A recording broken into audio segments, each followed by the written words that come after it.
Hello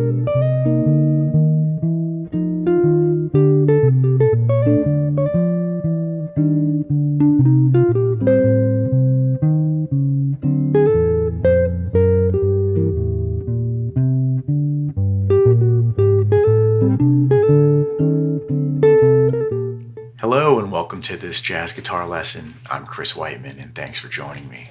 Today's lesson is part 2 of a 3-part series where we are developing the skill set of walking a bass line and comping the changes at the same time. In part 1, we built a bass line for Autumn Leaves, and today in part 2, we're going to be incorporating 3-note voicings with that bass line. We're going to start with a very basic rhythmic approach where the 3-note voicing is going to fall on beat 1 of each measure. I'm going to say primarily, there are a few exceptions. In bars 27, 28, and 30, the harmonic rhythm speeds up. So harmonic rhythm is the frequency with which the harmony changes, right? And so with Autumn Leaves, it's usually a full measure of each chord. There are a few places where it speeds up, right? So in bar 27, 28, and 30, the harmonic rhythm doubles, so we're going to end up with 2 different harmonies per measure. There are also 4 instances where the harmonic rhythm actually slows down, and we end up with 1 chord for 2 full measures. And that happens in bars 7, bars 15, 19, and 31. So before we get into today's lesson, if you haven't watched part 1, I would recommend you go back and look at that video first, particularly if you're not comfortable or familiar with building bass lines. I'll put a link in the video description so you can find that video. We're going to be using the exact bass line from part 1, and we're going to be adding the comping to that bass line.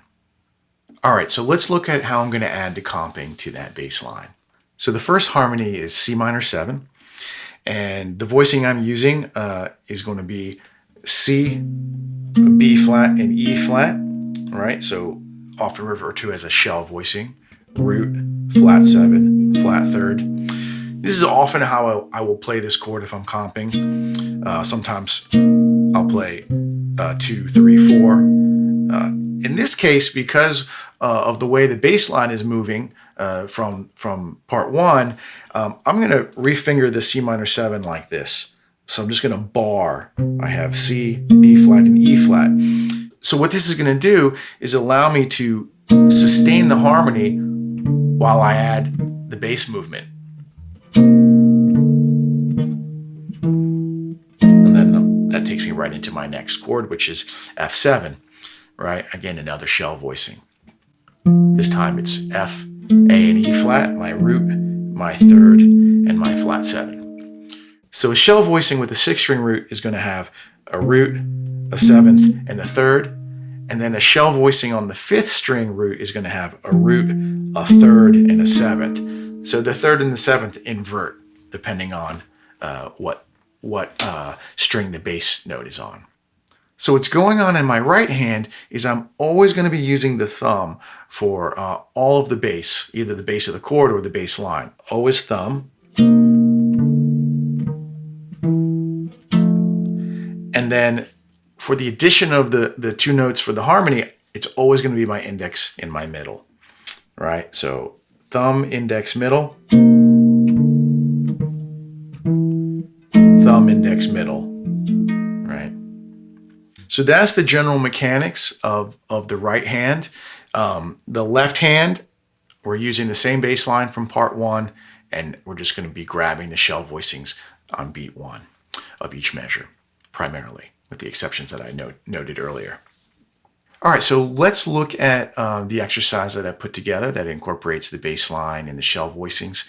I'm going to put on a backing track of some light brushes, and it's going to be at 120 beats per minute, and then I'll do it at 60 beats per minute.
All right, thanks for joining me. I hope you found this information useful.